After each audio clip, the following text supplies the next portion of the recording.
আসসালামু আলাইকুম ভিউয়ার্স, আশা করি আল্লাহর রহমতে সবাই ভালো আছেন।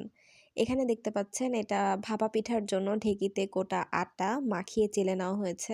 এই পলিথিনের মধ্যে রয়েছে গুড়, এটাও কুড়ানো আছে। আর এই তো বানানো হয়েছে পিঠা। আর খড়ির চুলায় ভাপা পিঠা বানানো, এই দৃশ্যটা কখন দেখা যায়? শীতকালে। তো welcome to my mini blog in winter season. So শীতকাল মানেই ওয়াজ মাহফিল, মেলা, তারপরে পিঠাপুলি, কুমড়ার বড়ি, এগুলাই আর কি। অ্যান্ড মোস্ট ইম্পর্টেন্টলি অ্যান্ড প্রিশিয়াসলি যে খেজুরের রস, সকাল সকাল মুড়ি দিয়ে খেজুরের রস, এটাও শীতের একটা অনন্য বৈশিষ্ট্য, মানে অনন্য উপকরণ আর কি। আর সাথে রয়েছে বিভিন্ন রকম কালারফুল অ্যান্ড ফ্রেশ শাকসবজি। আসলে গরমকালে যতই ফলমূল পাওয়া যাক, সবজির কিন্তু তেমন একটা আনাগোনা থাকে না। সবজির জন্য পারফেক্ট টাইম হচ্ছে উইন্টার। এই সময় অনেক রকম ফ্রেশ সবজি পাওয়া যায়। And then the most important, সকালের class in winter. So that's a conscious learning. But if I'm talking fast, if I'm just thinking about the meaning, I might forget. I haven't acquired it yet. I've learned about it, but I haven't. কুমড়া বড়ি, পিঠাপুলি, শাকসবজি, রাতের জালসা, সকালের খেজুরের রস, সব রকম আনন্দ ম্লান হয়ে যায় যখন সকাল সকাল উঠে সাত সকালে ক্লাস অ্যাটেন্ড করতে হয়।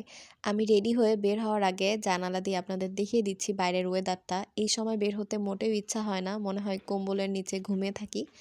বাট নো ওয়ে, বের হতেই হবে। এই যে সকালে একদমই ফাঁকা থাকে, শুধুমাত্র স্টুডেন্টসদেরকেই বাইরে দেখা যায়। সাত সকালে বের হয়ে বাইরে রিক্সা পাওয়াটাও মুশকিল হয়ে যায়। এই যে রাজশাহীতে এই বাসাটাতে থাকি, যখন ক্লাস করতে আসি। ভিউয়ার্স, আজকের এই ভিডিওটিতে আমি শেয়ার করব যে সকাল সকাল উঠে ক্লাসে যাওয়ার রোডটা। রাজশাহী ইউনিভার্সিটির অলমোস্ট অনেকটা ভিউ আপনারা দেখতে পারবেন। শীতের সকালে রাজশাহী ইউনিভার্সিটির ভিউটা কেমন হয়। এই যে এটা বাসা থেকে বের হলাম, এটা মেহেরচণ্ডী। তারপর এই যে রাস্তা দিয়ে যাচ্ছিলাম, একটা ছোট বেবি সাইকেল চালিয়ে যাচ্ছিল, মেবি ক্লাসের জন্য, মানে স্কুল ছাত্র দেখে বোঝা যাচ্ছে।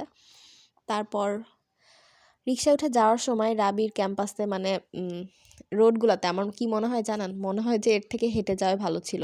তাড়াহুড়ার জন্য রিক্সায় যাওয়া হচ্ছে, তাছাড়া হেঁটে যাওয়াটা নেচারটাও এনজয় করা যায়, আর এই ঝাঁকির থেকে বাঁচা যায় অ্যাটলিস্ট।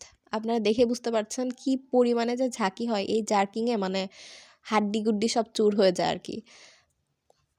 যাই হোক, কিছু কিছু স্টুডেন্টসরা এরকম রাস্তায় ছিল, তাছাড়া অনেকটাই ফাঁকা থাকে, মানে অন্যান্য আবাসিক এরিয়াগুলো একদমই ফাঁকা। আর এই যে ভার্সিটি ক্যাম্পাসগুলো একটু জনমানব দেখা যাচ্ছিল আর কি।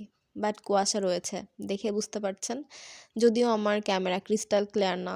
রিক্সাওয়ালাদের একটা জিনিস আমি নোটিস করেছি যে তারা যে ভাড়ায় যায় সেটা যদি দেওয়া হয় নোট টাকায়, তারা বলে যে তাদের কাছে খুচরা নেই। তারা এক্সচেঞ্জ দিতে চায় না, না কেন এমন করে বুঝে পায় না। বিশেষ করে যখন ৫ টাকা বা ৩ বা ২ টাকা ফেরত পাওয়া যায়, তখন তারা বলে একেবারেই নেই। আর আশেপাশে খুচরা করে নেওয়ারও অনেক সময় অপশন থাকে না। সো এরকম ২ টাকা ৫ টাকা করে দিতে দিতে অনেকটা টাকাই তাদের কাছে চলে যায়। It's not about the amount of টাকা। আমার সমস্যা হচ্ছে তারা কেন মিথ্যা বলবে? অনেক সময় তাদের কাছে এক্সচেঞ্জ থেকেও তারা দিতে চায় না। তারা ফুল নোট টাকাটাই রেখে দেয়।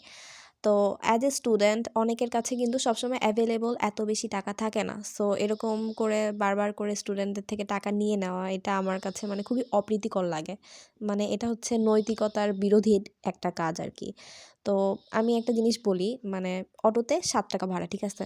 যতবার তাদের কাছে ১০ টাকা দেওয়া হয়, তারা ৩ টাকা ব্যাক দেয় না। তারা কি করে? ১০ টাকায় রেখে দেয়, বলে মামা খুচরা নেই। কেন? তাদের তো রাখতে হবে। আর তাদের দুঃখে মানে ঘুরে ঘুরে টাকা এক্সচেঞ্জ করে, মানে খুচরা করে নিয়ে তারপরে অটোতে উঠতে হয়। তো এটা আসলে কিপটামি না, নেসেসিটি। আর এটা আমার প্রেজেন্টেশনের একটা ক্লিপ ছিল।